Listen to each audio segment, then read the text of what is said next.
Matapos ang matagumpay na pagtakbo ng FPJ's Batang Quiapo, sinabi mismo ni Coco Martin na bagamat nalulungkot siya sa pagtatapos ng serye, may kasamang magandang sorpresa para sa kanyang mga tagahanga. Ayon sa aktor, ang pagtatapos ng palabas ay hindi katapusan kundi simula ng panibagong proyekto.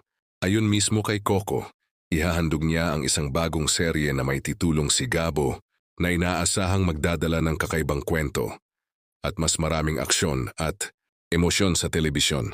Ang bawat pagtatapos ay may bagong simula, wika niya. Masaya akong maipakita ang bagong kwento sa mga manonood. Isang malaking highlight ng bagong serye. Ayon kay Coco, makakasam niya ang actress at ang real-life girlfriend na si Julia Montes. Ito ang unang pagkakataon na magtatambal muli kami sa isang serye at excited na akong ipakita pinaghandaan namin ng matagal na panahon. Dagdag niya, maraming tagahanga ang nasasabik na makita ang kanilang tambalan sa Sigabo. Pinayuhan din ni Coco ang kanyang mga tagahanga na abangan ang opisyal na anunsyo at detalye tungkol sa Sigabo. Anya, tiyak na magiging isang kapanapanabik na karanasan ang bagong serye para sa lahat.